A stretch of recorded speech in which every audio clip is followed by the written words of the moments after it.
Buongiorno cari amici, benvenuti anche oggi nel canale vostro Marietto Veneziano. Da come avete visto dal titolo, oggi parleremo appunto ancora dell'anima gemella, perché purtroppo nelle settimane scorse e anche nei mesi scorsi mi hanno contattato più persone che mi dicono: ma io mi ha lasciato quel tizio, oppure io non capisco, vorrei riallacciarmi con quel tizio, è stata colpa mia, è stata colpa sua, insomma, alla fine è sempre un ping pong di colpe che non si capisce bene. Però prima di iniziare a fare queste micro pillole del vostro Marietto Veneziano, il vostro Marietto Veneziano vi chiede di iscrivervi al famosissimo, ormai collaudatissimo canale di Hildegard del vostro Marietto Veneziano e di venirci a trovare nei nostri gruppi Facebook e sul canale di Telegram. Per chi non lo sapesse, Telegram è un programma che si può scaricare gratuitamente e alle 20:30 di ogni lunedì noi facciamo i nostri incontri di esoterismo, di studi esoteristi. Bene, andiamo avanti con questa situazione che spesso e volentieri mi sento richiedere soprattutto da delle signore, ma anche degli uomini, no?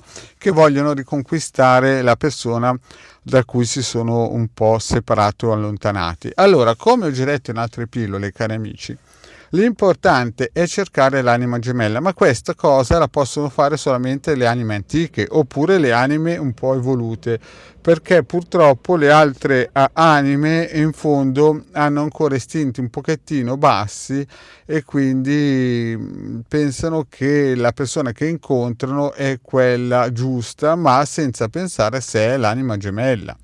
In fondo le medie parlano chiaro, dopo 3 anni il 43% di persone che si sposano poi si separano di media, almeno nella mia zona. Quindi vuol dire che non hanno visto molto bene e non hanno magari indagato, fatto un'indagine. Però è strano perché capite che ci sono persone che studiano tutta la vita, magari fino a 30 anni, per una laurea, per uno studio, un lavoro che poi non faranno mai, e incontro magari una persona su un social o in un bar e dopo 6 mesi abitano già insieme, progettano grandi cose e poi chiaramente è un fuoco di artificio.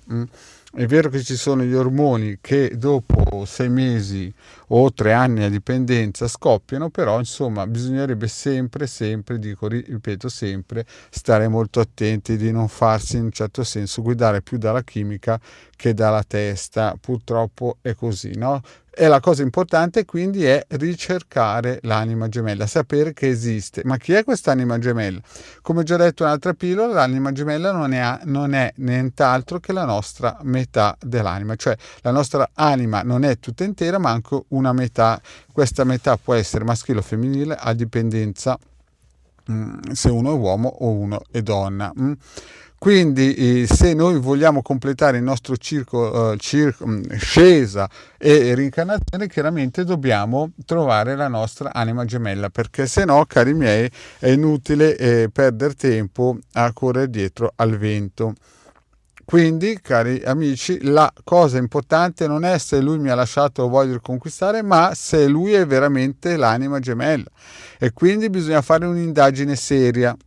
Purtroppo nei social e in TV e quant'altro ci sono molti esoteristi che vivono sul discorso invece di riacchiappare questa persona che magari poi non è l'anima gemella e quindi si perde tempo, soldi, denaro in operazioni. L'ho già spiegato in altre pillole che non bisogna perdere tempo a riconquistare persone o fare legamenti persone che non sono adatte alla nostra anima o alla nostra evoluzione.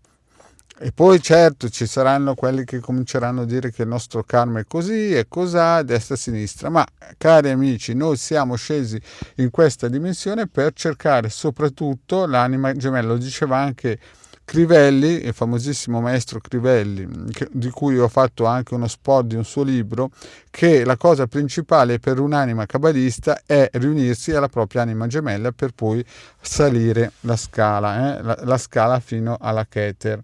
Quindi, cari amici, Se avete ancora dei dubbi, cercate nelle altre pillole dove ho già parlato dell'anima gemella, ho spiegato l'importanza di questa cosa, e non perdete tempo quando trovate degli esoteristi che magari vi cercano di propinare rituali per conquistare persone che poi magari non valgono neanche la pena, per il semplice fatto che non sono la nostra anima gemella. Perdete tempo, denaro e nervi e fisico e salute. Quindi, cari amici, occhio, occhio, occhio, ancora occhio, e cercate con tutte le vostre forze questa benedetta anima gemella, e cercate il sistema nel senso non come giocare all'otto, ma cercate la strategia migliore per voi di trovare l'anima gemella. Magari nei prossimi tempi metterò anche un circuito radionico che possa aiutare le vibrazioni a cercare le vibrazioni più idonee alla vostra anima, alla vostra frequenza vibratoria, così che andiate a colpo sicuro a trovare la vostra anima gemella. Bene, cari amici, anche oggi il vostro Marietto Veneziano vi ha dato una piccola pillola, un piccolo spunto. Il circuito molto probabilmente lo metterò nel sito del capitano.altevista.org, dove sapete che ci sono altri circuiti gratuiti, e anche nei nostri gruppi Facebook di Hildegard e il vostro Marietto. Detto questo, vi chiedo, se non avete ancora fatto, di iscrivervi al canale di Hildegard e Marietto Veneziano, di venirci a trovare nei nostri gruppi Facebook e Telegram, e se vi scappa anche un super like è sempre bene accetto. Grazie cari amici, e alla prossima, ciao!